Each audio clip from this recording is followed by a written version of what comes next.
24-এর আগে, সেই 5ই আগস্ট 24-এর আগে এই দেশে ওলামায়ে কেরাম মুখ খুলে কথা বলতে পারে নাই।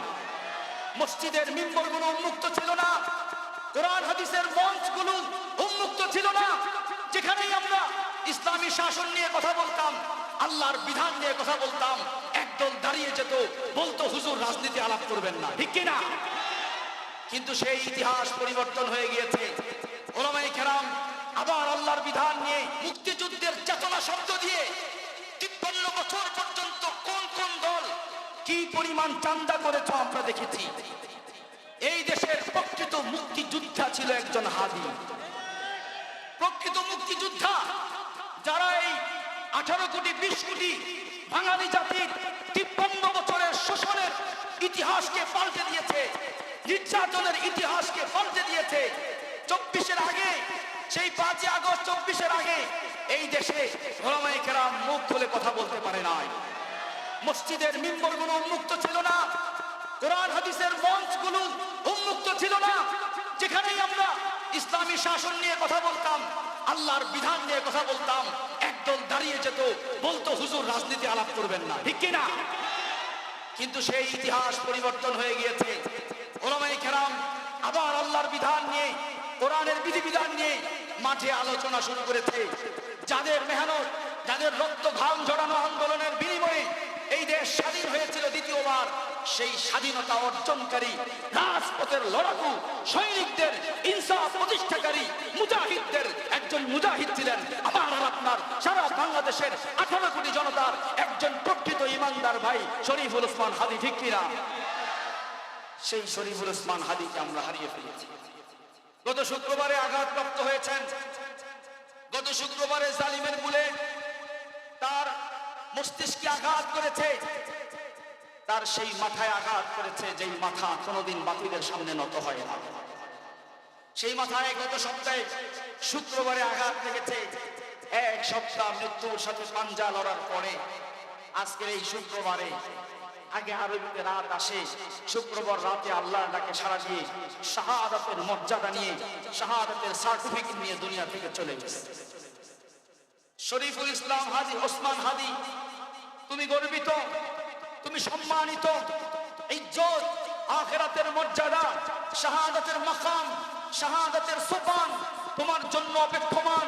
তোমাকে যেই মহিয়সী নারী গর্বে ধারণ করেছে, তার গর্ব ধন্য। যেই দেশ তোমাকে প্রতিপালন করেছে, সেই দেশ ধন্য। যেই সমাজ তোমাকে বড় করেছে, সেই সমাজ ধন্য। আমরা বাংলাদেশের 18 কোটি জনগণ তোমার মতো একজন হাদীকে পেয়ে ধন্য, ঠিক কিনা?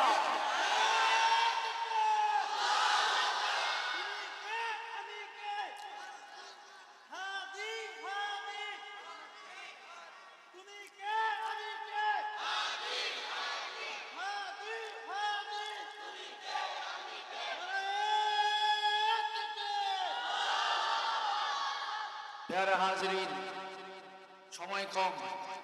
আমি আজকে এই শরীফুল ওসমান হাদী ভাইয়ের শাহাদাতকে সামনে নিয়ে দু একটা কথা বলতে চাই। কিছু মানুষ এমন আছে, তাদের বেঁচে থাকাটাও জাতির জন্য কল্যাণের, তাদের দুনিয়া থেকে বিদায় হয়ে যাওয়াটাও জাতির জন্য কল্যাণ। তারা যতদিন বেঁচে থাকে জাতির জন্য রহমত হয়ে বেঁচে থাকে। যারা যেদিন দুনিয়া থেকে বিদায় হয়ে যায়, সেদিন জাতির জন্য এক মহা নেয়ামত, এক মহা রহমতের খাজানা দুনিয়াতে রেখে বিদায় হয়ে যায়। হাদী চলে গেছে। আমি বলেছিলাম আজকের জুমায় যে হাদী দুনিয়া থেকে চলে গেছে, অনেকগুলো সুসংবাদ নিয়ে গেছে। 1 নম্বরে হাদী শাহাদাতের সার্টিফিকেট নিয়ে শহীদ হয়ে দুনিয়া থেকে গিয়েছে। কোনো সন্দেহ আছে আপনাদের? কোন মুসলমান যদি ঈমানের সাথে কোন জালেমের বুলেটের আঘাতে, কোন জালেমের জুলুমের আঘাতে দুনিয়া থেকে বিদায় হয়ে যায়, জুলুমের শিকার হয়ে যদি তার জীবন চলে যায়, ওই মুসলমান অবশ্যই শহীদ, তার মধ্যে কোনো সন্দেহ নাই।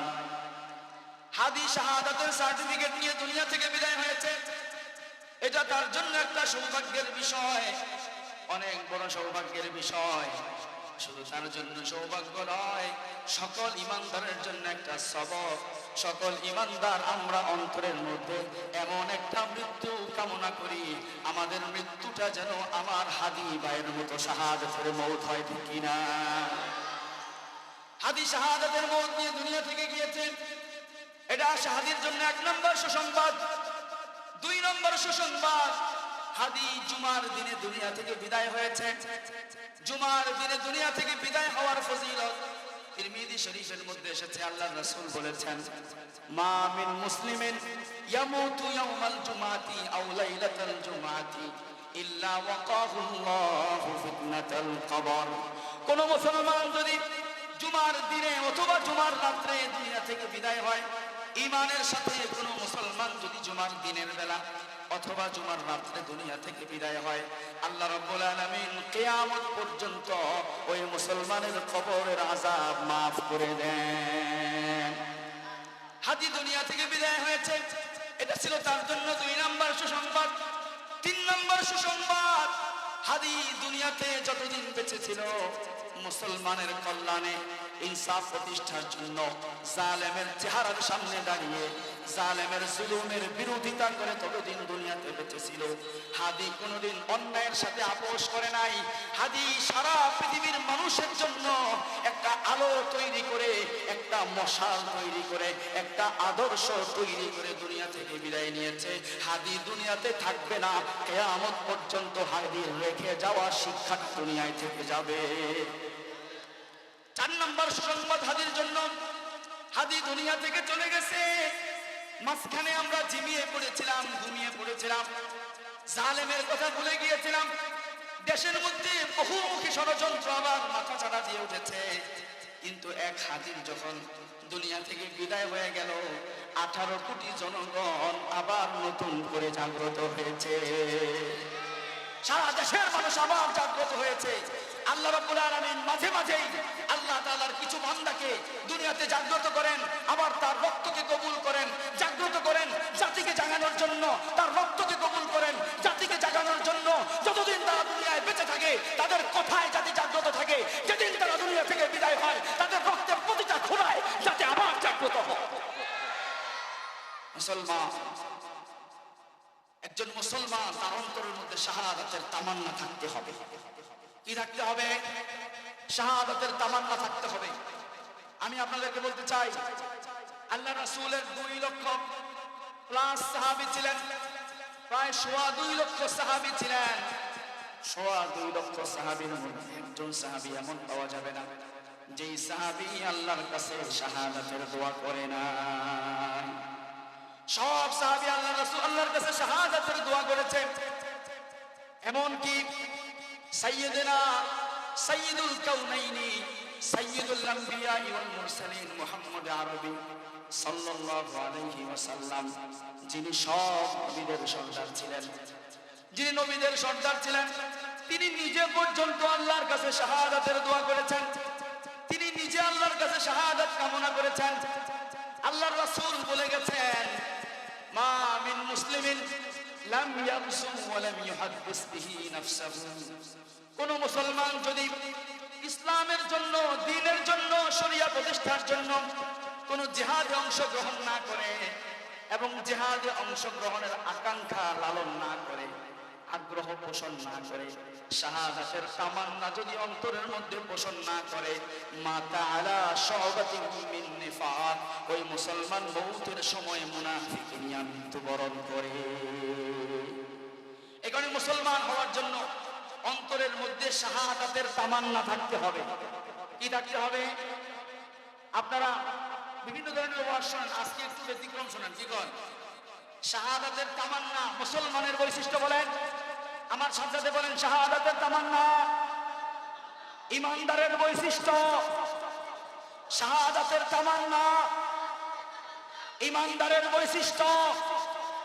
শাহাদাতের তামান্না ছাড়া কেউ মুমিন হতে পারে না, ঠিক কিনা? শাহাদাতের তামান্না ভুলে গেছি। সাহাবায়ে কেরামের 2 লক্ষ সাহাবী, একজন সাহাবী পাওয়া যাবে না যে সাহাবীর দিলের মধ্যে শাহাদাতের তামান্না ছিল না। সাইয়েদনা ওমর ফারুক রাদিয়াল্লাহু তাআলা, যার ব্যাপারে আল্লাহর রাসূল সার্টিফিকেট দিয়েছেন, 10 জন সাহাবীকে আল্লাহর রাসূল একসাথে জান্নাতের সুসংবাদ দিয়েছেন। 10 জন সাহাবীকে আশারায়ে মুবাশশারা বলা হয়। আশারায়ে মুবাশশারা মানে যাদের জন্য জান্নাতের সুসংবাদ। এর মধ্যে 2 নাম্বার হলেন সাইয়্যিদনা ওমর ফারুক রাদিয়াল্লাহু তাআলা। ওমর ফারুক কেমন মানুষ ছিলেন? আল্লাহর রাসূল 10 জনের সাথে একসাথে তাকে জান্নাতের সুসংবাদ দিয়েছেন।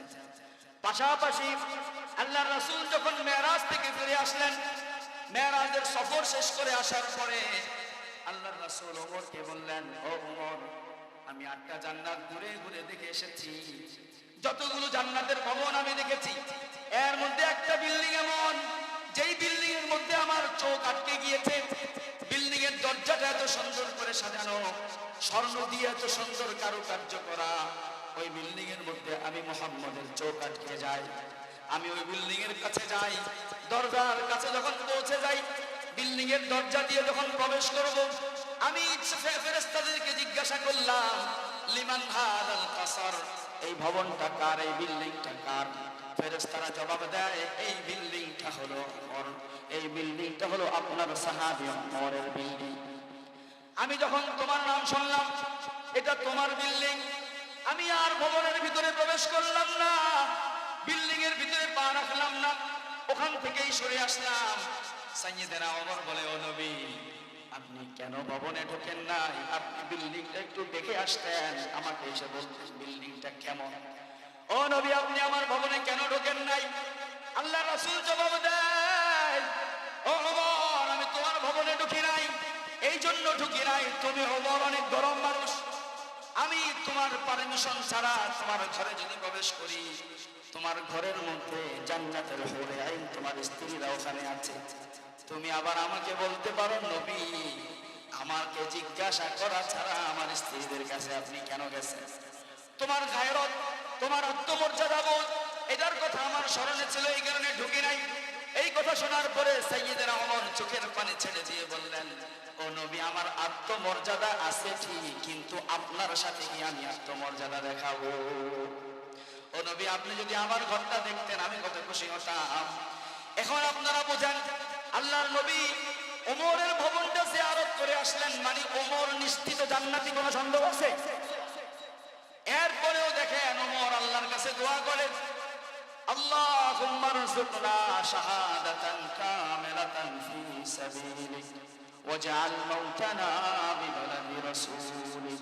ওমর বারবার আল্লাহর কাছে দোয়া করে, ফজরেও দোয়া করে, যোহরেও দোয়া করে, আসরেও দোয়া করে, মাগরিবে দোয়া করে, এশায়ে দোয়া করে, চাশতে দোয়া করে, আওয়াবিয়ে দোয়া করে, তাহাজ্জুদের সময় দোয়া করে। ওমর শুধু আল্লাহর কাছে দোয়া করে, আয় আল্লাহ, আপনি ওমরকে শাহাদাতের জন্য কবুল করে নেন। ওমর যদি জান্নাতের সার্টিফিকেট পাওয়ার পরে শাহাদাতের জন্য আল্লাহর কাছে এত কান্দে, আমি আর আপনি কি জান্নাতের টিকিট পাইছি? কি কোন কোন হুজুরে কানে কানে কইছে যে আপনি তো জান্নাতি? আর একটা হইলো পাম দেওয়ার জন্য আগে ওলামা লীগের সদস্যরা বিভিন্ন জনের ব্যাপারে বলতো যে আপনার তো জান্নাতের টিকিট কনফার্ম হয়ে গেছে। ওইটা হইলো ভান্ডিলের কারণে বলতো। এই কিসের কারণে বলতো? ভান্ডিলের কারণে বলতো। সেটা তো চামচামি করার জন্য বলতো, সেটা তো সঠিক বলতো না, অন্যায়কে সাপোর্ট করতো আর ভান্ডিল পাইতো, এই জন্য বলতো। আমরা তো কেউ জান্নাতের সার্টিফিকেট পেয়ে যাই নাই, জান্নাতের টিকিট পাই নাই। আমি আর আপনি কয়দিন আল্লাহর কাছে শাহাদাতের জন্য কান্না করেছি? শাহাদাতের জন্য কান্না করার দরকার আছে কিনা বলেন? ও আমার মুসলমান ভাইরা, শাহাদাতের তামান্না ঈমানের জন্য জরুরি। আর অন্তরের মধ্যে যদি শাহাদাতের তামান্না না থাকে, সেই ইমানদার হতে পারে না। মুহাম্মদ আরবি সাল্লাল্লাহু আলাইহি ওয়াসাল্লাম, যার হাতে আল্লাহ তাআলা সব জান্নাতের দরজার চাবিগুলো যার হাতে আল্লাহ দিয়ে দিবেন। আল্লাহ রাসূলের ব্যাপারে নিজের ব্যাপারে বলতেছেন, আনা আউয়ালু মান ইউহাররিকু হালাকাল জান্নাত, আমি নবী মুহাম্মদ কিয়ামতের ময়দানে জান্নাতের সব দরজার চাবি আমার হাতে থাকবে। আমি যতক্ষণ কাউকে চাবি না দেব, কেউ জান্নাতের তালা খুলতে পারবে না। আনা আউয়ালু মান ইউহাররিকু হালাকাল জান্নাত, সর্বপ্রথম জান্নাতের কপাট ধরে আমি নবী মুহাম্মদ নাড়া দেব। আমি নবী মুহাম্মদ সর্বপ্রথম জান্নাতে প্রবেশ করব। আমার আগে কেউ জান্নাতে ঢুকতে পারবে না। সেই নবী, যেই নবীকে পাওয়ার জন্য জান্নাত অপেক্ষমান, যেই নবীকে পেয়ে জান্নাত ধন্য হবে, যেই নবীকে ছায়া দিয়ে আল্লাহর আরশ ধন্য হবে, যেই নবীর পদ মর্যাদায়, যেই নবীর পায়ের স্পর্শে হাসরের ময়দানটা ধন্য হবে, যেই নবীর আগমনে পুরো কিয়ামতের ময়দানটা ধন্য হবে, সেই নবী আল্লাহর কাছে বলে লাওয়াদিতু আন্নী উকতালু ফি সাবিলিল্লাহ সুম্মা উহইয়া সুম্মা উকতাল সুম্মা উহইয়া সুম্মা উকতাল সুম্মা উহইয়া সুম্মা উকতাল। নবী আল্লাহর কাছে বলে, আল্লাহ আমার তো তামান্না, আমার তো আকাঙ্ক্ষা, আপনার রাস্তায় আমি নবী মুহাম্মদ শহীদ হব, শহীদ হওয়ার পরে আপনি আবার আমাকে জীবিত করবেন, আবার শহীদ হব, আবার জীবিত করবেন, আবার শহীদ হব, আবার জীবিত করবেন। নবী এভাবে বলতেছিলেন। সাহাবায়ে কেরাম বলেন, নবী বারবার শাহাদাতের তামান্না এতবার বলতেছিলেন, আমাদের মনে হচ্ছিল নবী আর চুপ করবেন না। নবী মুহাম্মদ যদি শাহাদাতের তামান্না এভাবে করতে পারে, আমি আর আপনি নবীর উম্মত কয়জনে শাহাদাতের তামান্না করি? আমরা ভুলে গেছি আমাদের সন্তানদেরকে যে শহীদ হওয়ার তামান্না দিয়ে বড় করতে হবে, আমরা ভুলে গেছি, আমরা ভুলে গেছি। আল্লাহু আকবার। আমর ইবনুল জামুহ রাদিয়াল্লাহু তাআলা আনহু একজন ন্যাংরা সাহাবী, 65 বছর বয়স, বৃদ্ধ মানুষ। উহুদের যুদ্ধের ডাক এসেছে। উহুদের যুদ্ধে আল্লাহ তাআলা আয়াত নাযিল করেছেন, যারা সবল, যারা সুস্থ, তারা যুদ্ধের ময়দানে যাবে। যাদের পায়ে সমস্যা, চোখে সমস্যা, হাতে সমস্যা, ল্যাংড়া, অসুস্থ, বিকলাঙ্গ, তারা জিহাদের ময়দানে যাওয়া লাগবে না, আল্লাহ তাদেরকে ছাড় দিয়েছেন। আমর ইবনুল জামুহ 65 বছরের বৃদ্ধ, পা ভাঙা, চলতে পারেন না, খোরায়া খোরায়া হাঁটেন। আল্লাহর রাসূল যখন উহুদের যুদ্ধের ঘোষণা দিলেন, আমর ইবনুল জামুহ আল্লাহর রাসূলের দরবারে উপস্থিত হয়ে বলেন, নবী মুহাম্মদ আমাকেও উহুদে নিয়ে যান। আল্লাহর রাসূল বললেন, তোমাকে আল্লাহ জিহাদ ফরজ করে নাই, তোমাকে তো যাইতে বলে নাই, না গেলেও কোনো আপত্তি নাই। ছেলেরা এসে বলে, হুজুর আব্বাকে আপনি বাদ দেন, আব্বাকে বুঝান, আব্বার তো পায়ে সমস্যা, যুদ্ধ করতে পারবে না, তাকে কেন নিতে হবে, আপনি তাকে থামান। বাবা এসে বলে, আমার ছেলেরা বাধা দিতেছে, কিন্তু আমি যাব। ও নবী মুহাম্মদ আপনি আমাকে মাহরুম করে দেন। আল্লাহ রাসূল বলে, না আমর, তোমার যাওয়ার দরকার নাই, তোমার যুবক যুবক ছেলেরা আছে, মুআজ তোমার একটা ছেলে, মুআওয়াজ তোমার একটা ছেলে, এই যুবক ছেলেদেরকে পাঠিয়ে দাও, তোমার তো পাটা লেগলা, তোমার যাওয়ার দরকার নাই। আমর ইবনুল জামুহ আল্লাহর রাসূলকে বলে, ও নবী আপনি আমাকে মাহরুম কইরেন না, আমার তো তামান্না আমি আমার এই ল্যাংড়া পাওটা নিয়ে আল্লাহর রাস্তায় যাব, শহীদ হয়ে যাব, ল্যাংড়া পাও নিয়ে ল্যাংড়াতে ল্যাংড়াতে জান্নাতের বাগানে ঘুরে বেড়াবো। সাহাবায়ে কেরাম বদর যুদ্ধে এক সাহাবী আল্লাহর রাসূলের দরবারে আসলেন, বয়স্ক বাবা, 70+ বয়স।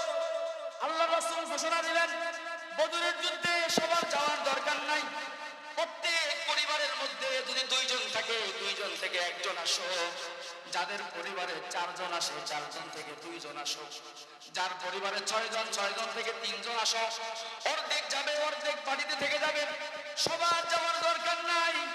একটা বাড়িতে একজন বাবা, একজন যুবক সন্তান, আনসারী সাহাবী, বাবার বয়স 70 বছর, ছেলের বয়স হইল 18 থেকে 20 বছর। বাবাও এসে যায়, ছেলেও এসে যায়, দুজন বদরে যাওয়ার জন্য নাম লেখায়া দেয়। আল্লাহ রাসূল জিজ্ঞাসা করলেন, তোমার বাড়িতে মা বাবা এবং সন্তান 2 জন ছাড়া আর কে আছে? বলে, আর কেউ নাই। আল্লাহ রাসূল বললেন, আমি তো ঘোষণা করেছি 2 জন থাকলে 1 জন যাবে, বাবা এবং ছেলে থাকলে হয়তো ছেলে যাবে, না হয় বাবা যাবে, 2 জন একসাথে যেতে পারবে না। কিন্তু ছেলে বলে, না হুজুর আমি আগে আসছি, আমি যাব। বাবাই বলে, না হুজুর আমি আসছি, আমি আগে যাব। শহীদ হওয়ার জন্য প্রতিযোগিতা না আমেরিকা যাওয়ার জন্য প্রতিযোগিতা? এই কোন জায়গায় যাওয়ার জন্য? কি কর নাকি লন্ডনের ভিসার জন্য প্রতিযোগিতা, না বিরিয়ানির পোটলার প্রতিযোগিতা? এ মুসলমান, বিরিয়ানির পোটলার প্রতিযোগিতায় দৌড়াইতে পারো, ইসলামের ডাক আসলে খুঁজে পাওয়া যায় না। বাবাও চলে আসছে, ছেলেও চলে আসছে, দুজন বলে 2 জন যাবে। আল্লাহ রাসূল বলে 2 জন যাওয়া যাবে না, 1 জন। ছেলে বলে, হুজুর আমি আগে আসছি, আমার নাম লেখেন। বাবা বলে, না হুজুর আমি আগে আসছি, আমার নাম লেখেন। আল্লাহ রাসূল বলে, মহা মুসিবত, 2 জন তো দৌড়ায়া একসাথে আসছো, কাকে আগে কাকে আমি তো দেখি নাই। এবার আল্লাহ রাসূল বললেন, তাহলে তোমরা লটারি লাগাও, লটারি লটারিতে যার নাম আসবে সে যাবে, বাবার নাম আসলে বাবা যাবে, ছেলের নাম আসলে ছেলে যাবে। আল্লাহু আকবার। লটারি দেওয়া হলো, লটারিতে ভাগ্যক্রমে ছেলের নাম এসে যায়, বাবার নাম আসে নাই। বাবা কান্না করতে শুরু করলো, ছেলে খুশিতে আনন্দিত, ছেলে খুশিতে বাগবাগ, বদরের যুদ্ধে অংশগ্রহণ করবে, শহীদ হবে, জান্নাতে চলে যাবে, এই তামান্নায় আনন্দিত উৎফুল্লিত। কিন্তু বাবার চোখে পানি, যুদ্ধের ময়দানে যাইতে পারে না। আমাদের অন্তরের দিকে খেয়াল করে বলেন, আমার নামটা যদি না আসতো, মনে মনে ভাবতাম যা করলে তো আগ্রহ দেখা লাইছি, নাম আসে নাই ভালো হয়েছে, দেখি না এই কি বলতাম, নাম আসে নাই ভালো হয়েছে, বাসা হয়েছে, এরকম করতাম কিনা বলেন? এ মুসলমান, আমাদের ঈমানকে যাচাই করতে হবে, ঈমানকে সাহাবাদের সাথে মিলাইতে হবে। যতদিন পর্যন্ত মুসলমানের ঈমান সাহাবাদের ঈমানের এক সাঁচে না আসবে, এক ধাপে না আসবে, ততদিন পর্যন্ত জালেমরা আমাদের উপরে নির্যাতন বন্ধ করবে না, জালেমদের থেকে মুক্তি মিলবে না। এই কারণে ইমাম মালিক রাহমাতুল্লাহি আলাইহি বলেছেন, লা ইয়াসলুহা আখিরু হাযিহিল উম্মাহ ইল্লা বিমা সালুহা বিহি আউয়ালুহা। এই উম্মতের শেষ অংশ ততদিন পর্যন্ত তাদের মধ্যে শান্তি আসবে না, নিরাপত্তা আসবে না, মুক্তি আসবে না, যতদিন পর্যন্ত তাদের জীবন ব্যবস্থা, চিন্তাধারা, রাষ্ট্র ব্যবস্থা, সমাজ ব্যবস্থা, মন মানসিকতা সেই প্রথম যুগের সাহাবাদের মতো না হবে, তাবেঈদের মতো না হবে, ততদিন পর্যন্ত তারা নিরাপদ জীবন পাবে না। আমাদের মন মানসিকতা ওদিকে মিলাইতে হবে। বাবা চোখ দিয়ে পানি পড়ে, আমার নাম আসে নাই। এবার বাবা সন্তানকে বলে, ও আমার ছেলে, তুমি যেদিন দুনিয়াতে আসছো সেদিন থেকে 20 বছর বয়স পর্যন্ত সব জায়গায় তোমাকে স্যাক্রিফাইস করেছি, সব জায়গায় তোমাকে প্রায়োরিটি দিয়েছি, প্রাধান্য দিয়েছি। বাবা, ভালো খাবারটা আমি না খেয়ে তোমাকে খাইয়েছি, ভালো জায়গায় আমি না বসে তোমাকে বসিয়েছিলাম, ভালো বিছানায় আমি না শুয়ে তোমাকে শুইয়েছিলাম, ভালো পোশাকটা আমি পরিধান না করে তোমাকে পরিয়েছিলাম। ও আমার ছেলে, জীবনে কোনোদিন তোমার কাছে কোনো কিছু নিয়ে টানাটানি করি নাই। আজকে শুধু বাবা হিসেবে একটা আবদার করলাম, আবদার, এই জিহাদের ময়দানে যাওয়ার সুযোগ তোমার নাম আসছে, লটারিতে তোমার নাম আসছে, তুমি বাবাকে শুধু এক জায়গায় একটু স্যাক্রিফাইস করো, তুমি বাবাকে একটু সুযোগ দিয়ে দাও। বাবা তোমার কাছে কোনো কিছু চাই নাই, বাবা শুধু আজকে জিহাদের ময়দানে যাওয়ার জন্য একটু তোমার থেকে প্রায়োরিটি চাচ্ছি, প্রাধান্য চাচ্ছি, তুমি আমাকে একটু অনুমতি দিয়ে দাও। এবার সন্তান জবাব দেয়, এই জবাব ইমানদার ছাড়া কারো দ্বারা দেওয়া সম্ভব না। সন্তান জবাব দেয়, আব্বা জান, আমি আপনাকে প্রাধান্য দিতাম, দুনিয়ার কোন বিষয় যদি আপনি চাইতেন, দুনিয়ার জায়গা জমিন যদি চাইতেন, দুনিয়ার ভবন যদি চাইতেন, দুনিয়ার সহায় সম্পত্তি যদি চাইতেন, সব জায়গায় প্রাধান্য দিয়ে দিতাম। বাবা, মাসলাটা দুনিয়ার না, মাসলাটা হলো জান্নাতে যাওয়ার মাসলা, মাসলাটা হলো আল্লাহর রাস্তায় রক্ত ঝরানোর মাসলা, মাসলাটা হলো আল্লাহর রাস্তায় জীবন দিয়ে শাহাদাতের সার্টিফিকেট নেওয়ার মাসলা। ও বাবা, দুনিয়ার সব জায়গায় প্রাধান্য দিতে পারতাম, জান্নাতের ব্যাপারে প্রাধান্য দিতে পারতেছি না। আব্বা গো, আপনি আমাকে মাফ করে দেন, আমার আল্লাহ মনে হয় আমাকে এই যুদ্ধে কবুল করেছে, আমাকে যাইতে দেন। ये बात आया है दुनिया पर, हम फूल भी हैं तलवार भी है, ये बात आया है दुनिया पर, हम फूल भी हैं तलवार भी है, या बस में जहां में खाएंगे या खून में नहा कर दम लेंगे, सोचा है कफील अब कुछ भी हो, सोचा है कफील अब कुछ भी हो, हर हाल में अपना हक लेंगे, इज्जत से जिए तो जी लेंगे। शहादत पी लेंगे। अल्लाहु আকবার। এই মুসলমান, শাহাদাতের পেয়ালা পান করার জন্য কে কে প্রস্তুত আছেন? আয় আল্লাহ, সবগুলো হাতকে আপনি কবুল ফরমান, আমাদের দেহগুলোকে আপনার দ্বীনের জন্য কবুল ফরমান, প্রত্যেক প্রতিটা ফোঁটাকে আপনি কবুল ফরমান। আয় আল্লাহ, এখানে উপস্থিত প্রতিটা ইমানদারকে এক একজন হাদি হয়ে বাংলাদেশকে মুক্ত করার জন্য আবার কবুল ফরমান। হাত নামা। ছেলে বদরের যুদ্ধে অংশগ্রহণ করে, বদরের যুদ্ধে 14 জন সাহাবী শহীদ হন, 6 জন মুহাজির, 8 জন আনসার। এই 8 জন আনসারী সাহাবীর মধ্যে ওই যে বাবার সন্তান যে প্রতিযোগিতা দিয়ে লটারির মাধ্যমে এসেছিল, আল্লাহ তাআলা ওই 8 জনের মধ্যে ছেলেকে কবুল করে। এর 1 বছর পরে তৃতীয় হিজরিতে উহুদের যুদ্ধ যখন আসে, এবার আর প্রতিযোগিতা দেওয়ার কেউ নেই, বাবা খালি। যখন আল্লাহ তাআলা আল্লাহ রাসূল ঘোষণা দিলেন, সঙ্গে সঙ্গে বাবা উপস্থিত, বলে ইয়া রাসূলুল্লাহ, আগের যুদ্ধে ছেলের কারণে আমাকে সরায়া দিয়েছেন, এখন তো আর কেউ নাই, আমার ঘরে আমি একা, আমি এবার জিহাদে যাব। 1 বছর দেরি হয়ে গেল, 1 বছর যাবত আমার সন্তান জান্নাতে চলে গেছে, আমার আর দিল সইতেছে না। ও নবী, আমাকে সুযোগ দেন, উহুদের ময়দানে আমাকে নিয়ে নেন। ইতিহাসের কিতাবের মধ্যে লেখা হয়, বদরের যুদ্ধে ছেলে শহীদ হয়ে যায়, 1 বছর পর উহুদের যুদ্ধে বাবা অংশগ্রহণ করে, বাবা ওই যুদ্ধে শহীদ হয়ে যায়। শহীদদের মিছিল ছিল সাহাবায়ে কেরাম, সাহাবায়ে কেরামের ঘরে ঘরে শহীদদের মিছিল ছিল। আজকের মুসলমান শাহাদাত ভুলে গেছে। অবাক লাগে, আমরা হাদির কথাবার্তা এত শুনি নাই, এত খেয়াল করতাম না, ব্যস্ত ছিলাম, কিন্তু হাদি যে কথাগুলো জীবদ্দশায় ভুলে গেছে। যে যেমন জীবন লালন করে, যেমন পরিকল্পনা করে, যেমন আকাঙ্ক্ষা লালন করে, আল্লাহ তাআলা তার সাথে সেই আচরণই করে। হাদি চেয়েছিল একটা বুলে, কি চেয়েছিল? একটা বুলে, জালেমের একটা বুলে আমার বুকে বিঁধবে অথবা আমার মস্তিষ্কে বিঁধবে, সেই বুলেকে আঘাতে হাসতে হাসতে আমি আল্লাহর কাছে চলে যাব।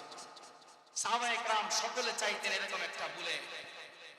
সাইয়েদনা খালিদ ইবনুল ওয়ালিদ রাদিয়াল্লাহু তাআলা আল্লাহর রাসূলের একজন সাহাবী, শত শত যুদ্ধে অংশগ্রহণ করেছেন। 6ষ্ঠ হিজরিতে মুসলমান হয়েছিলেন। আল্লাহ রাসূল মদিনায় যাওয়ার 6 বছর পরে মুসলমান হয়েছিলেন। সেদিন থেকে নিয়ে যতদিন আল্লাহ রাসূল দুনিয়ায় ছিলেন, সব যুদ্ধ বীরত্বের সাথে লড়াই করেছেন। আল্লাহ রাসূল দুনিয়া থেকে চলে যাওয়ার পরে আরো প্রায় 30 বছর পর্যন্ত মুসলমানের যতগুলো যুদ্ধ হয়, একটা যুদ্ধ বাদ দেন নাই, সব যুদ্ধে বীরত্বের সাথে লড়াই করেছেন। খালিদ ইবনুল ওয়ালিদ অনেক বড় সেনাপতি ছিলেন, কিন্তু কোন যুদ্ধের ময়দানে লৌহ বর্ম পরিধান করতেন না, যুদ্ধের ময়দানে সামরিক পোশাক পরতেন না। আপনারা দেখে থাকেন, সেনাবাহিনী যুদ্ধের ময়দানে যখন যায়, সামরিক একটা পোশাক আছে, বুলেট প্রুফ জ্যাকেট বলা হয়। কি প্রুফ জ্যাকেট? Bullet proof. গুলি করলে গুলি ওই জ্যাকেটকে অতিক্রম করবে না। ওই জমানায় এরকম লৌহ বর্ম ছিল, লোহা দিয়ে বানানো যোদ্ধাদের পোশাক, যোদ্ধারা ওই পোশাক পরিধান করত। আল্লাহ রাসূল সাল্লাল্লাহু আলাইহি ওয়াসাল্লাম খালিদের জন্য অনেক দোয়া করে দিয়ে গিয়েছিলেন। আল্লাহ রাসূল খালিদের ব্যাপারে বলেছেন, খালিদুন সাইফুম মিন সুয়ুফিল্লাহ, আমার খালিদ হলো আল্লাহর একটা তলোয়ার। জমিনের মধ্যে আল্লাহ একটা তলোয়ার নাযিল করেছেন, সেই তলোয়ারটা হলো খালিদ ইবনুল ওয়ালিদ। খালিদ ইবনুল ওয়ালিদ যখন মৃত্যু শয্যায় শায়িত, চোখের পানি ছেড়ে দিয়ে কান্না করতেছেন। কান্না করে খালিদ বলেন, হায় আফসোস আমার জীবনের জন্য, সারাটা জীবন শহীদ হওয়ার তামান্না নিয়ে, শহীদ হওয়ার আকাঙ্ক্ষা নিয়ে ময়দানে ময়দানে ছুটলাম, কত জিহাদের ময়দানে দৌড়ালাম শুধু শহীদ হওয়ার জন্য, কিন্তু শহীদ হতে পারলাম না। আজকে একজন গাধার মতো বিছানায় পড়ে আমার মৃত্যু হচ্ছে। আল্লাহু আকবার। নিজেকে ছোট করে বিনয়ের সাথে বলতেছেন, আসলে কি গাধার মতো করতেছে? বীরত্বের মৃত্যু। জীবনে কোনোদিন পিছনে হতে জানেন নাই, জীবনে কোনোদিন পা পিছনে নেন নাই। খালিদ এমন একজন ব্যক্তি ছিলেন, যেই ময়দানে খালিদ ছিলেন, ওই ময়দানে মুসলমান কোনোদিন পরাজিত হয় না। খালিদের ইতিহাসে পরাজয় বলে কোনো শব্দ না। পৃথিবীতে আমরা বিভিন্ন যোদ্ধা, সাহসী, বিভিন্ন কাফেরদের, মহানায়কদের ইতিহাস আমরা পড়েছি। সোহরাব, রুস্তম, নেপোলিয়ন, বেনাপোল, বিভিন্ন জনের ইতিহাস আমরা পড়েছি। কিন্তু ও মুসলমান মনে রাখো, আল্লাহ তাআলা তোমাদের যে একজন খালিদ ইবনুল ওয়ালিদ দিয়েছেন, সারা পৃথিবীর লক্ষ বছরের ইতিহাসে খালিদ ইবনুল ওয়ালিদের মতো আরেকজন মহা সেনানায়ক পৃথিবীতে কেউ জন্ম দিতে পারে না। শুধু মুসলমানদের একজন খালিদ ইবনুল ওয়ালিদ। মৌতের সময় আফসোস করতেছেন, আমি শহীদ হওয়া ছাড়া স্বাভাবিক মৃত্যুবরণ করতেছি, কি লাভ আমার এই জীবনে? এত কিছু করার পরে কি বলতেছে, কি লাভ আমার এই জীবনে? স্ত্রী পাশের থেকে সান্ত্বনা দিয়ে বলে, ও খালেদ আমার স্বামী, আপনি মন ভাঙবেন না, আপনি যে শহীদ হন নাই এটার মধ্যে আল্লাহর একটা হিকমত আছে। বলছে কি হিকমত?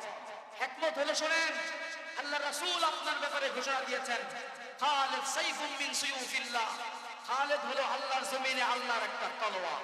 আল্লাহর একটা, খালেদ তার তলোয়ার, আল্লাহ তলোয়ার। তলোয়ারটা পৃথিবীর কোন রাষ্ট্রনায়কের না, তলোয়ারটা পৃথিবীর কোন মহারাজার নয়, তলোয়ারটা কার?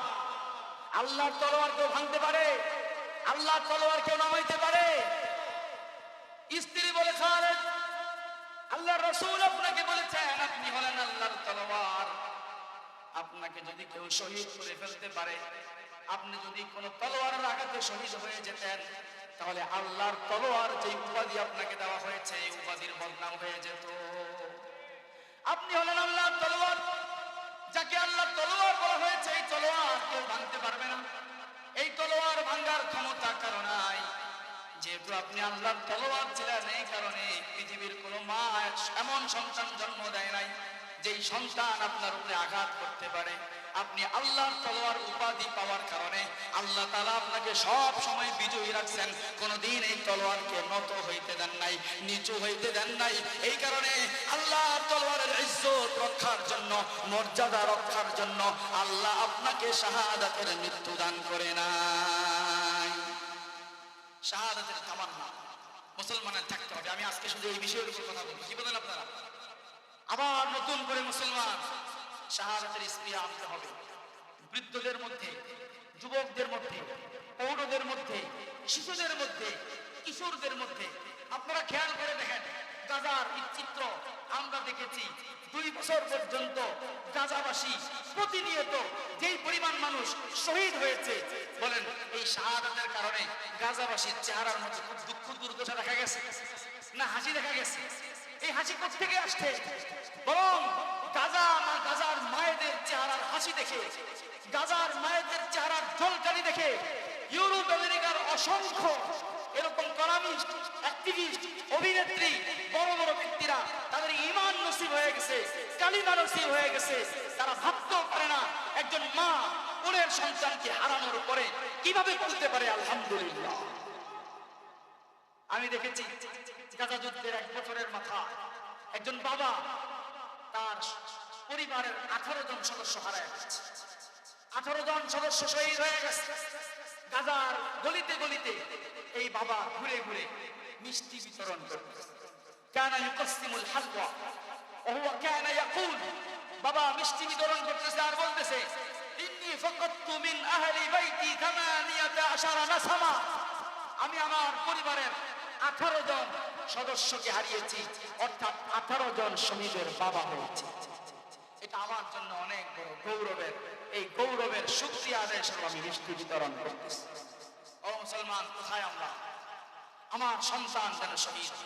এগুলো না, আমি আমার কাছে কোনো সন্তান নিয়ে আসলে আমি এই দোয়া করি, আয় আল্লাহ আপনি তাকে হক্কানি আলেম বানান, হক্কানি রব্বানি আলেম বানান, কোরআনের হাফেজ বানান, আপনার দ্বীনের মুজাহিদ বানান এবং শেষ জীবনে তাকে শহীদ বানান।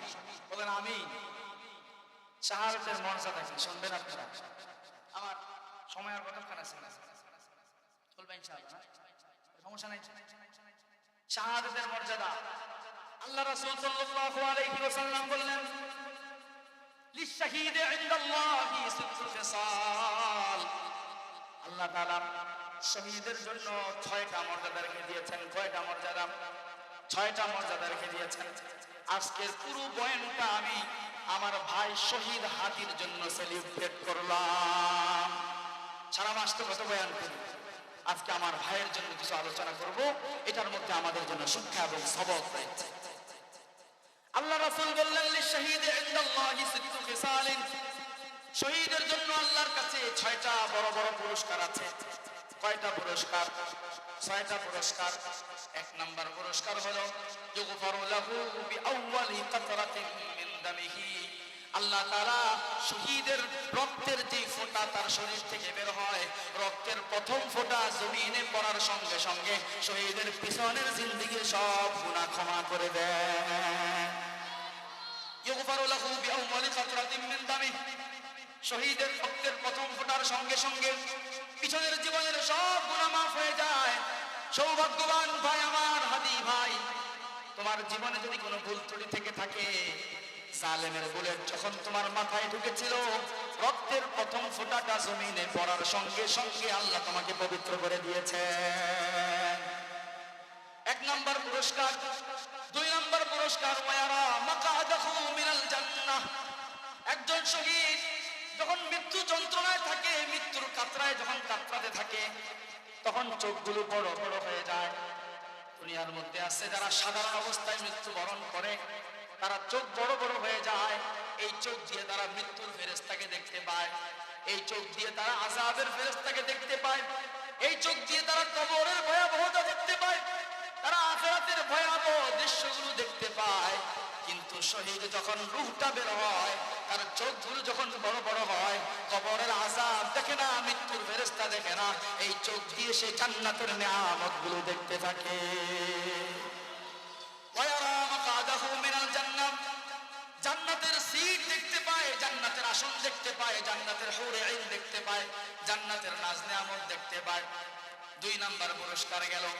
3 নাম্বার পুরস্কার ওয়ায়ুজারু মিন ফিতনাতিল কবর, শাহাদাতের মর্যাদা যদি কারো নসিব হয়ে যায়, কিয়ামত পর্যন্ত আল্লাহ তার কবরের আযাব মাফ করে দেন।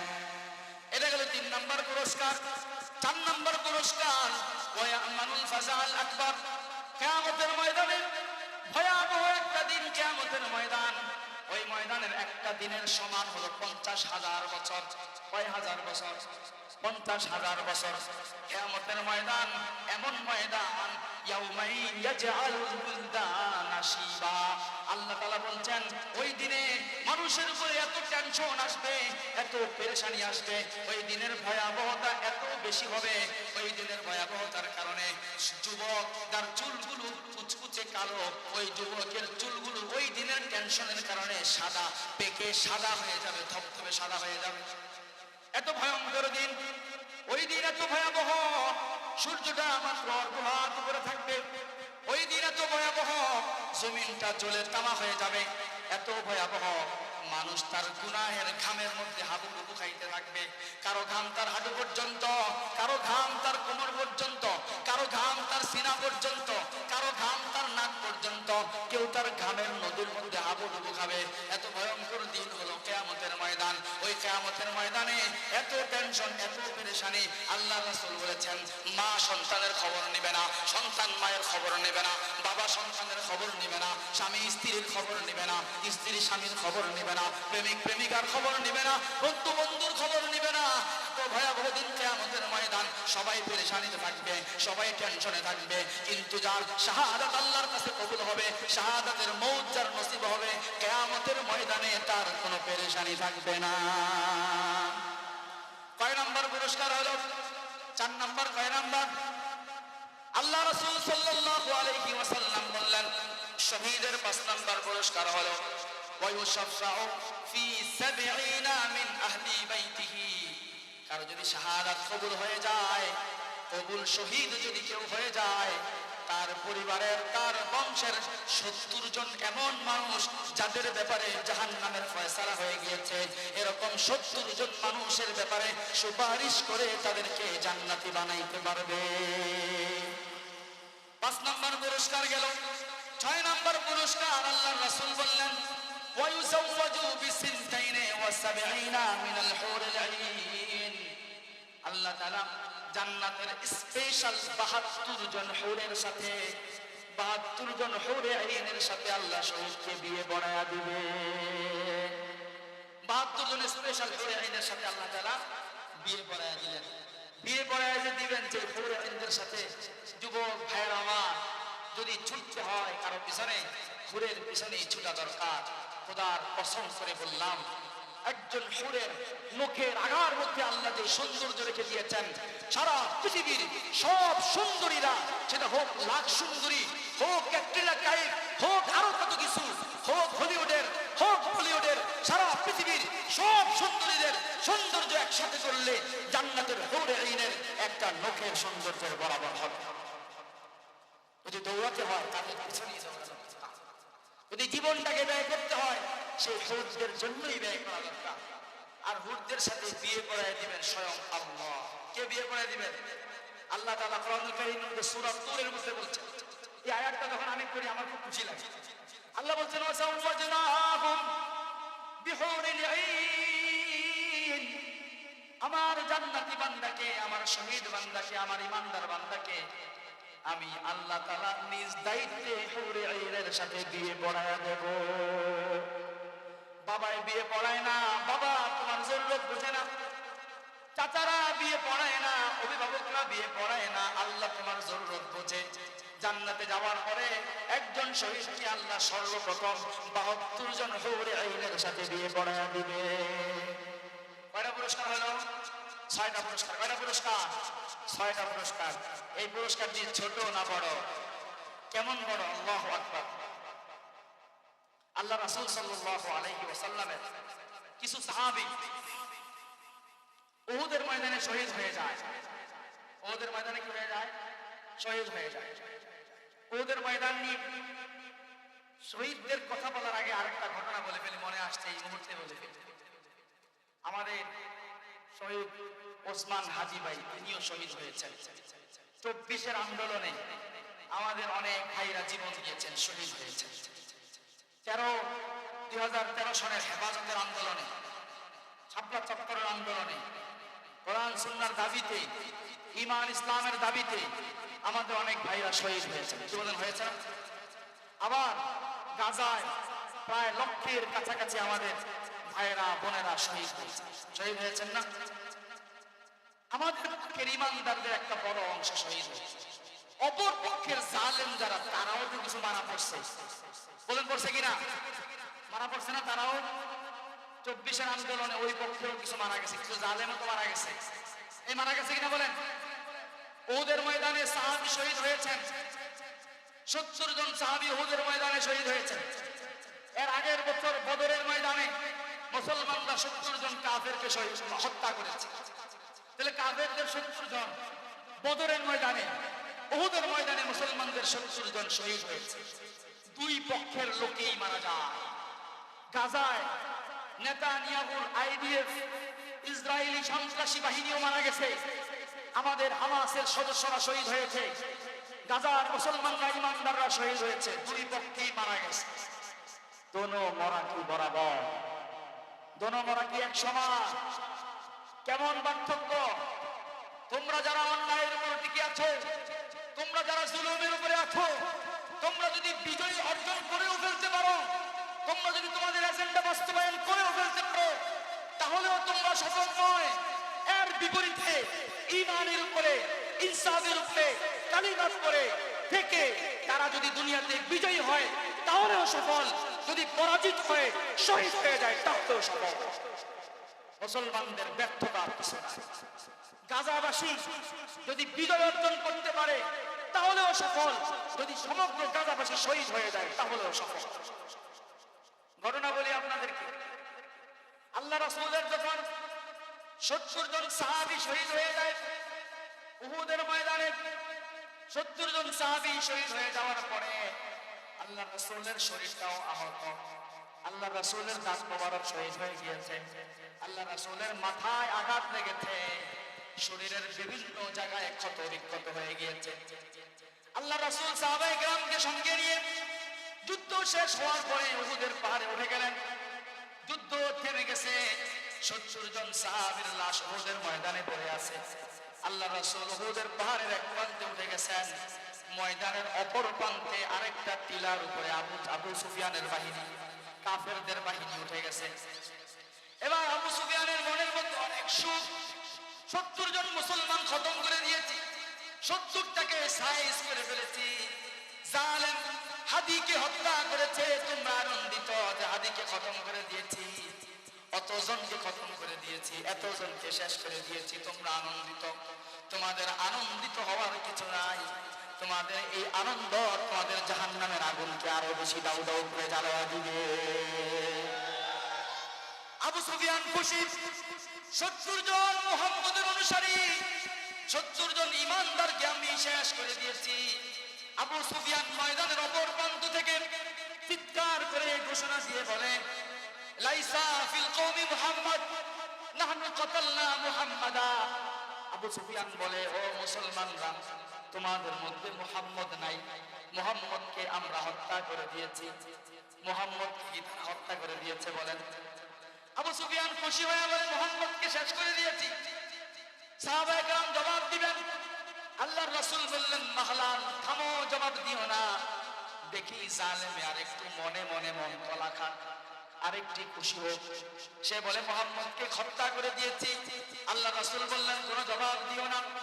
কোনো জবাব নাই, আওয়াজ নাই। কিছুক্ষণ পরে আবু সুফিয়ান আবার বলে, নাহনু কাতালনা ইবনে আবি কুহাফা, আমরা আবু বকরকে হত্যা করে দিয়েছি, তোমাদের মধ্যে আবু বকর নাই। আল্লাহ রাসূল বলেন, জবাব দিও না। তারা বলে, আবু বকরকে নাকি হত্যা করেছে, তোমরা জবাব দিও না, দেখি সে আর কি বলতে পারে। কিছুক্ষণ পরে আবু সুফিয়ান আবার চিৎকার করে বলে, নাহনু কাতালনা ইবনাল খাত্তাব, আমরা খাত্তাবের ছেলে ওমরকেও হত্যা করে দিয়েছি। এবার ওমর রাদিয়াল্লাহু তাআলা আনহু বলেন, দানি ইয়া রাসূলুল্লাহ আরুদ্দু আলাইহিম, ও নবী, আর সহ্য হচ্ছে না, এবার আমাকে জবাব দেওয়ার সুযোগ দেন।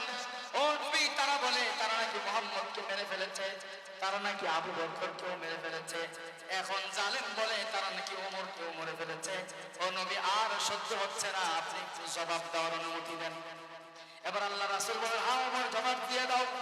ওমর রাদিয়াল্লাহু তাআলা আনহু দাঁড়ায়া আবু সুফিয়ানকে লক্ষ্য করে বললেন, তাসাল্লাকা ইয়া আবা সুফিয়ান, ও আবু সুফিয়ান, ধ্বংস তোমার জন্য। তুমি বলেছো মুহাম্মদকে মেরে ফেলেছো, তুমি বলেছো আবু বকরকে মেরে ফেলেছো, তুমি বলেছো ওমরকে মেরে ফেলেছো। ও জালেম, শুনে না, মুহাম্মদও মরে নাই, আবু বকরও মরে নাই, ওমরও মরে নাই। আল্লাহ আমাদের সবাইকে বাঁচিয়ে রেখেছেন তোদের কলিজার মধ্যে আগুন ধরানোর জন্য। হাদিকে হত্যা করেছো, আরো কত মানুষকে তোমরা হত্যা করেছো, কিন্তু যাদের দ্বারা তোদের কলিজায় আগুন ধরবে তারা কিন্তু এখনো রয়ে গেছে, সবাইকে তোরা শেষ করতে পারবি না। তোদের কলিজা ঠান্ডা হবে না, তোদের কলিজা কখনো শান্তি পাবে না। এক হাদি দুনিয়া থেকে বিদায় হয়ে গেছে, হাদির প্রতিটা রক্তের ফোঁটার সাথে শপথ করে করে বাংলাদেশে আবার লক্ষ হাদি তৈরি হয়ে যাবে। এবার আবু সুফিয়ান বলে, লম্বা আলোচনা, লম্বা সংলাপ, সংক্ষেপ করে আমি বলতেছি। এবার আবু সুফিয়ান বলে, ও মুসলমানরা শোনো, তোমরা গত বছর আমাদের 70 জনকে হত্যা করেছ, এই বছর আমরা তোমাদের 70 জনকে হত্যা করলাম। 70-70 বরাবর, 70-70 বরাবর। তোমরা গত বছর আমরা 70 জনকে মেরেছ, এই বছর আমরা তোমাদের 70 জনকে মারলাম। আল হারবু সিজালুন, যুদ্ধের মধ্যে জয় পরাজয় আছে। সুতরাং গত বছর তোমরা আমাদেরকে মেরেছ, তোমাদের বিজয় ছিল, এই বছর আমরা তোমাদেরকে মেরেছি, আমাদের বিজয় হয়েছে। বোঝা গেল এখানে হক বাতিল বলতে কিছু নাই, সত্য মিথ্যা বলতে কিছু নাই। যুদ্ধ হয়েছে, এক বছর তোমরা জিতেছ, এক বছর আমরা জিতেছি। বোঝা গেল তোমরা আর আমরা বরাবর হয়ে গেলাম। নাহনু আনতুম সাওয়া, তোমরা আর আমরা বরাবর। আপনারা বলেন আবু সুফিয়ানের কাফের বাহিনী আর নবী মুহাম্মদের ঈমানদার বাহিনী বরাবর। ওই বাহিনীর 70 জন গত বছর মারা পড়েছে, আবু জাহেল সহ 70 জন মারা পড়েছে কাফের। তারা আর এই বছর মুসলমানদের 70 জন শহীদ কখনো বরাবর। এবার ওমর রাদিয়াল্লাহু তাআলা আনহু আল্লাহর রাসূলকে জিজ্ঞাসা করে, ইয়া রাসূলুল্লাহ, ও নবী, জালেম বলে তারা 70 জন আমাদের মেরেছে, আমরা তাদের 70 জনকে মারছি, দুই দল নাকি বরাবর হয়ে গেছে। ও নবী, আপনি বলে দেন কি জবাব দেব? আল্লাহর রাসূল সাল্লাল্লাহু আলাইহি ওয়াসাল্লাম বললেন, জালেমকে জবাব দিয়ে দাও, লাসনা বিসাওয়া, লাসনা বিসাওয়া, দুই দল কখনো বরাবর হতে পারে না। জালেম আর জালেমের বিরোধিতাকারী কখনো বরাবর হতে পারে না। মুমিন আর কাফের কখনো বরাবর হতে পারে না। ফেসিস্ট আর ফেসিস্টকে বিতরণকারী কখনো বরাবর হতে পারে না। চাপলুসিকারী, চামচাগিরিকারী, দালাল আর কখনো দেশপ্রেমিক বরাবর হতে পারে না। ঠিক কিনা? বরাবর হতে পারে না। কেমন পার্থক্য? কতলানা ফিল জান্নাহ। এই বছর তোমাদের 73 জন, এই গত বছর তোমাদের যে 70 জন আমরা হত্যা করেছি, 70 জনের 70 জন সবাই জাহান্নামের আগুনে পৌঁছে গেছে। আর এই বছর তোমরা আমাদের যে 70 জনকে শহীদ করেছ, 70 জনের 70 জন সবাই জান্নাতুল ফেরদাউসে চলে গেছে। বরাবর কখনোই বরাবর হতে পারে না। এবার আবু সুফিয়ান জোরে একটা চিৎকার দিয়ে বলে, উলু হুবালু, উলু হুবালু, হুবলের জয় হয়েছে, হুবলের জয় হয়েছে। আবু সুফিয়ান বলে, কার জয় হয়েছে? হুবলের জয়। হুবল হইল তাদের মূর্তির নাম, হুবলের তারা পূজা করত। হুবলের জয় হয়েছে। নবী মুহাম্মদ বলে, ও মুসলমান, তোমরা স্লোগান দাও, আল্লাহু আ'আজ্জু ওয়া জাল। হুবল টুবল মানি না, হুবলের বিল নাই, আল্লাহর জয় হয়েছে, আল্লাহর জয় হয়েছে। এই মুসলমান, কার জয় হয়েছে? কার জয় হবে? একটা শ্রেণী আমরা দেখেছি আমাদের পাশের দেশের জালেমরা জয় শ্রীরাম বলে ঘোষণা দেয়। এই দিত কিনা? আগে একটা ঘোষণা দেওয়া হতো, জয় বাংলা। কি বলেন? জয় শ্রীরাম আর জয় বাংলা ঘোষণা দেওয়া হতো। জয় বাংলার দিন নাই, জয় শ্রীরামের দিন নাই। ইনশাআল্লাহ এই জমিনের মধ্যে আল্লাহর দ্বীনের বিজয় হবে ইনশাআল্লাহ। কিসের বিজয় হবে? আল্লাহর দ্বীনের বিজয়। আরেকটা কথা বলতে চাই আপনাদের, চেতনার আলাপ, চেতনার আলাপ। মুক্তিযুদ্ধের চেতনা, স্বাধীনতার চেতনা, ৭১-এর চেতনা, অমুকের চেতনা, তমুকের চেতনা, অমুক নেতার চেতনা। মুসলমান, মুসলমানের কোন ভিন্ন চেতনা হতে পারে না। মুসলমানের চেতনা হলো ঈমানের চেতনা, কোরআনের চেতনা, খেলাফতের চেতনা। মুসলমান চেতনা বলতে বোঝে নবী মুহাম্মদের চেতনা। ঠিক কিনা? আমরা একটা চেতনা চিনি, নবী মুহাম্মদের চেতনা। নবী মুহাম্মদের চেতনার বাইরে অন্য কোন চেতনা মেতনা আমরা চিনি। আগে অনেক চেতনার বাজার গরম ছিল, চেতনা দিয়ে অনেক ধান্দাবাজি বাংলাদেশে চলেছে। আর বাংলাদেশে চেতনার ধান্দাবাজি চলবে না। এই বাংলাদেশ ইনশাআল্লাহ এখানে কোরআনের শাসন কায়েম হবে, শরিয়ার শাসন কায়েম হবে ইনশাআল্লাহ। এই বাংলাদেশের মধ্যে অসংখ্য শহীদের রক্ত পড়েছে। আর যেই জমিনে শহীদের রক্ত পড়ে, ওই জমিনটা কোরআনের শাসনের জন্য উর্বর হয়ে যায়। ওই জমিনটা কোরআনের শাসনের জন্য তৈরি হয়ে যায়। এই জমিনের উপরে অসংখ্য শহীদের রক্ত পড়েছে। আল্লাহ তাআলা এই শহীদের রক্তকে কখনো বৃথা যেতে দিবেন না ইনশাআল্লাহ। ইনশাআল্লাহ আমরা যদি ঈমানদার হই, ফালা তাহিনু ওয়ালা তাহজানু ওয়া আনতুমুল আ'লাউন ইন কুনতুম মুমিনিন। আল্লাহ বলেন, মন খারাপ করো না, দুর্বল হয়ো না, হীনমন্য হয়ো না। যদি তোমরা ঈমানের উপর থাকো, এই সময় আল্লাহ তোমাদেরকে বিজয় দান করবে। এই মুসলমান, দুই শক্তি, হিন্দুত্ববাদী শক্তি, ইহুদিবাদী শক্তি বর্তমান পৃথিবীর মুসলমানদের সর্বোচ্চ দুশমন। ইহুদিবাদী শক্তি, হিন্দুত্ববাদী শক্তি, এই দুই শক্তির ব্যাপারে আল্লাহ রাসূল ভবিষ্যৎবাণী করে গেছেন। দুই শক্তির ব্যাপারে আল্লাহ রাসূল ভবিষ্যৎবাণী করে গেছেন। আমরা দেখেছি ইহুদিরা, নেতানিয়াহুর নাপাক সৈনিকরা আমেরিকার সমর্থন নিয়ে আমাদের অবলা, দুর্বল, অসহায় নারী শিশুদেরকে হত্যা করেছে। কিন্তু আল্লাহ রাসূল আমাদেরকে সুসংবাদ দিয়েছেন, মুসলমানরা তোমাদের সাথে ইহুদিদের যুদ্ধ হবে। সেই যুদ্ধে আল্লাহ তাআলা মুসলমানদেরকে বিজয় দান করবেন। ওই সময় ইহুদিরা নিজেদের জান বাঁচানোর জন্য ইখতাবিউল ইয়াহুদ তাহাতাল হাজারি ওয়াস শাজার, ইহুদিরা পাথরের আড়ালে লুকাবে, ইহুদিরা গাছের আড়ালে লুকাবে। তখন পাথর এবং গাছ মুসলমানকে ডেকে ডেকে বলবে, ইয়া মুসলিম আব্দুল্লাহ হাযা ইয়াহুদি খালফি ফাকতুলহু। ও আল্লাহর বান্দা মুসলমান, এই যে দেখো ইহুদি আমার পিছনে আশ্রয় নিয়েছে, লুকিয়ে আছে, আসো তাকে হত্যা করো। সেই দিন আসতেছে, সেই দিন আসতেছে। আরেক শক্তি হিন্দুত্ববাদী শক্তি। এই হিন্দুত্ববাদী শক্তির ব্যাপারে আল্লাহ রাসূল সাল্লাল্লাহু আলাইহি ওয়াসাল্লাম ভবিষ্যৎবাণী করে গেছেন। আল্লাহ রাসূল বলেছেন, ইসাবাতান মিন উম্মতি